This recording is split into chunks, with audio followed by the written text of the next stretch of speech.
ఈరోజు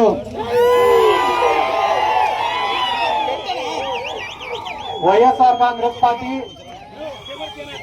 యువజన విభాగం కర్నూలు టౌన్ అధ్యక్షుడైనటువంటి బాలుకి అన్యాయం జరిగిందని తెలుసుకొని అతనికి అండగా నిలబడడానికి ఈ రోజు కర్నూలుకు విచ్చేసినటువంటి జక్కంపూడి రాజా అన్న గారికి, అలాగనే వైఎస్ఆర్ కాంగ్రెస్ పార్టీ కార్యకర్తకు అన్యాయం జరిగిందంటే నిమిషాల పైన స్పందించి దీన్ని ఒక రాష్ట్ర వ్యాప్త సమస్యగా 10 మందికి తెలిసేటట్లు చేసినటువంటి ఎస్వి మోహన్ రెడ్డి గారికి, అలాగనే ఈ కార్యక్రమంలో బాలుకు మద్దతు ఇవ్వడానికి విచ్చేసినటువంటి హఫీజ్ ఖాన్ గారికి, అహ్మద్ అలీ ఖాన్ గారికి, ప్రతుల్ గారికి, కాటసాని ఓబుల్ రెడ్డి గారికి, వైఎస్ఆర్ కాంగ్రెస్ పార్టీ నాయకులకు, కార్యకర్తలకు, వైఎస్ జగన్మోహన్ రెడ్డి గారి అభిమానులకు అందరికీ ముందుగా నా హృదయపూర్వక నమస్కారాలు, ధన్యవాదాలు తెలియజేసుకుంటున్నాను. బాలుకు అన్యాయం జరిగింది, పాపం ఆయన ఆత్మహత్యాయత్నం చేశాడని తెలుసుకొని నిన్న ఆయన ఇంటికి వెళ్ళడం జరిగింది. మేము ఆయన ఇంటికి వెళ్ళిన తర్వాత అక్కడ విలేకరులు నన్ను అడిగినారు, దీనిపైన మీ స్పందన ఏముంది అని అడిగితే నేను మంత్రి గారిని అడిగిన, సార్ మీరేం సార్ అంతా ఖాళీగా ఉన్నారా, మీకేం పనులు లేవా, మీకు ఒక శాఖ ఇచ్చినారు కదా సార్ పని చేయమని, ఆ పనులన్నీ సాధించుకొని ఈ పిల్లోడి మీద ఎందుకు పోయినావు సార్, నువ్వు తప్పు కదా సార్, నీకు 10 మందికి మేలు చేసేదానికి, ఈ కర్నూలుని అభివృద్ధి చేసేదానికి మంత్రి పదవి ఇస్తే ఆ పిల్లోడి పైన పగ తీసుకునేదానికి నీ మంత్రి పదవిని వాడుకుంటాను కదా సార్, తప్పు సార్ అని చెప్పి నేను మీ మీడియా వాళ్ళని చెప్పిన. చెప్తేనే ఈ టీడీపీ వాళ్ళు ఏం చేసినారు, పొద్దున్నే ఇదే సెంటర్కి వచ్చినారు, ఇదే సెంటర్కి వచ్చి ఎస్వి మోహన్ రెడ్డిని, సిద్ధార్థ రెడ్డిని అరెస్ట్ చేయాలంట. ఒరే మీరు అన్యాయంగా అరెస్ట్ చేస్తారని మేము ధర్నా చేస్తాంటది, మళ్ళా వచ్చి సిద్ధార్థ రెడ్డిని అరెస్ట్ చేయాలంటాడు వాడు. ఒరే ఆ సబ్జీల్లో నేనేసిన మొక్కని పడి చెట్లు కూడా ఉంటాయి.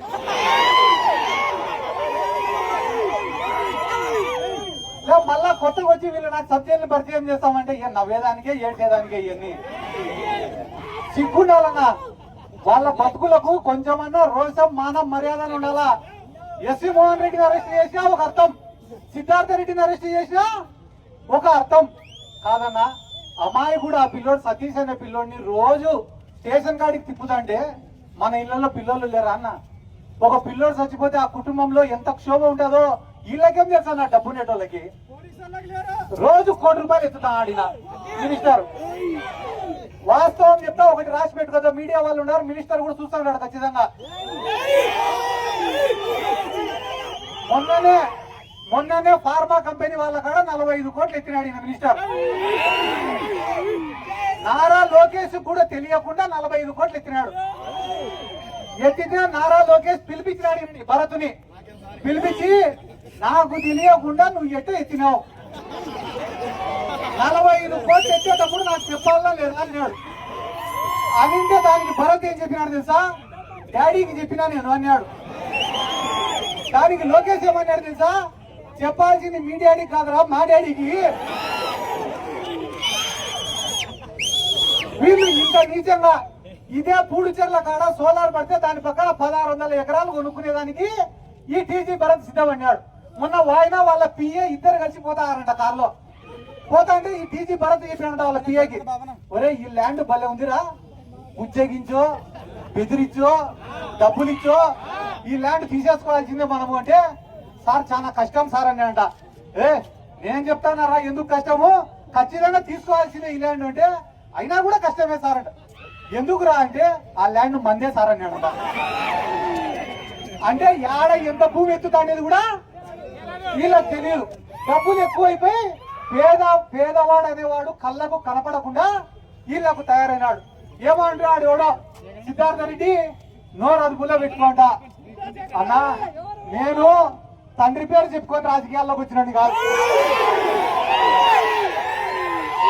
తండ్రి సంపాదించి అక్రమాస్త్రాలతో పెట్టుకొని రాజకీయాల్లోకి వచ్చినట్టు కాదు, ఎలక్షన్ల ముందర 20 కోట్ల 30 కోట్ల సంచులు ఎత్తుకొని రాజకీయాల్లోకి వచ్చినట్టు కాదు. గెలిచినా ఓడిపోయినా, పడినా లేచినా, బతికినా సచ్చినా ఒకటే నాయకుడే, ఏం చేయాలి వైఎస్ఆర్ కాంగ్రెస్ పార్టీ జెండా మన నాయకుడు వైఎస్ జగన్మోహన్ రెడ్డి గారు. మా హఫీజ్ అన్న చెప్పినాడు ఇందాకనే, సతీష్ వాళ్ళ అమ్మ ఉసురు తగులుతుంది అన్న. ఎంతమంది పేదవాళ్ళని కర్నూలు టౌన్ లో ఇబ్బంది పెడుతున్నారో నాకు తెలుసు. ఎందుకంటే ప్రశాంతమైన వాతావరణం ఉంటుంది. ఇక్కడ ఎంప్లాయీస్ ఉంటారు, వ్యాపారం చేసుకునే వాళ్ళు ఉంటారు, చదువుకునే వాళ్ళు ఉంటారు, వైశ్యాస్ ఉంటారు, ముస్లింస్ ఉంటారు, అన్ని కులాల వాళ్ళు, అన్ని మతాల వాళ్ళు కలిసిమెలిసి ఉన్న ప్రాంతం అన్న ఈ కర్నూలు. కర్నూలు అంటే ఒక చరిత్ర ఉన్న ప్రాంతం అన్న. అటువంటి ప్రాంతంలో అధికారం ఇచ్చినారు కదా అని చెప్పి మీరు ఫ్యాక్షన్ రాజకీయాలు చేస్తే నిజం చెప్తానన్నా, మీకు ఫ్యాక్షన్ స్పెల్లింగ్ కూడా తెలీదు. మీ ఉనికి కోసం, మీ రాజకీయాల కోసం అమాయకుల పైన మీరు ఫ్యాక్షన్ చేస్తే అన్న అది తిరిగి తిరిగి మీ దగ్గరే ఆగుతుందని కూడా ఈ సందర్భంగా నేను చెప్తానా. చిన్న వయసులో మీకు అధికారం ఇచ్చినారు, దాన్ని సద్వినియోగం చేసుకోండి. ఒక 20 ఏళ్ళు ఈ కర్నూలు ప్రాంత ప్రజలు మిమ్మల్ని గుర్తు పెట్టుకునేలాగా పరిపాలన చేయండి తప్ప సామాన్యులను అమాయకులను ఇబ్బంది పెట్టేలాగా కాదని చెప్పి ఈ సందర్భంగా నేను మీకు అందరికీ తెలియజేసుకుంటూ, అన్ని రకాలుగా కూడా మా ఆఫీస్ అన్న కానీ, అహ్మద్ అలీ అన్న కానీ, మా మోహన్ అన్న కానీ క్లియర్ గా చెప్పినారు. ఈయన కర్నూలు హాస్పిటల్ ఉంది, కర్నూలు హాస్పిటల్లో కలెక్షనే, మున్సిపాలిటీలో కలెక్షనే, మటకాలో కలెక్షనే, బెట్టింగ్లలో. దీనికంతా హెడ్ ఎవరంటే ఈ 3 టౌన్. ఈ 3 టౌన్ సిఐ అంటే నీకు ఏ పనన్నా అయిపోతుంది. విడిపోయిన భార్య భర్తల్ని కలుపుతాడు, కలిసిన వాళ్ళని విడగొట్టాడు. పంచాయతీకి 10,000. వీళ్ళు కూడా బయట బోర్డు పెడితే సరిపోతుంది. ఇంకా లేటెస్ట్ గా మర్డర్ కేసుకి అయితే 1,00,000 రాజీకి, అటెంప్ట్ మర్డర్కి అయితే 50,000, మొగుడు పిల్లల పంచాయతీకి అయితే 20,000, సెటిల్మెంట్ ఉంటే 20-30. ఎందుకంటే జనాలకు కూడా క్లారిటీ అనేది ఇంపార్టెంట్. కాబట్టి బాలుకి ఈరోజు అన్యాయం జరిగింది. ఒక మనిషిని నాయకుడిగా తయారు చేసేది కూడా వీళ్ళే.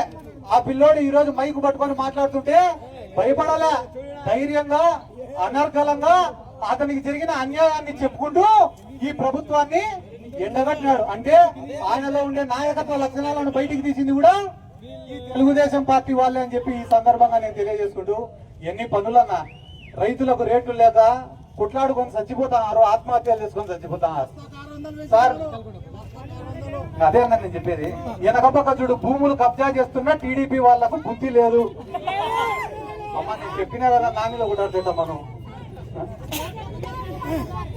అదే చెప్తానమ్మా. కాబట్టి వీటన్నిటిని సాధించుకొని మంచి పాలన వైపు వీళ్ళు వస్తే బానే ఉంటది. ఈరోజు పొద్దున్నే ఒక పెద్ద మనిషి కూడా చాలా పెద్ద వార్నింగ్ ఇచ్చినాడు అన్న, నాకు ఖబర్దార్ అన్నాడు. ఏం బానే ఆయన స్పెల్లింగ్ చూసినాడు, నేను ఖబర్దార్ అన్న. నేను కూడా ఆయనకు ఒక మాట ఏం చెప్తానంటే, నాకన్నా 30-40 ఏళ్ళు పెద్దోడు ఉంటాడు వయసులో, ఎవరో ఆయన పేరు తెలియదు.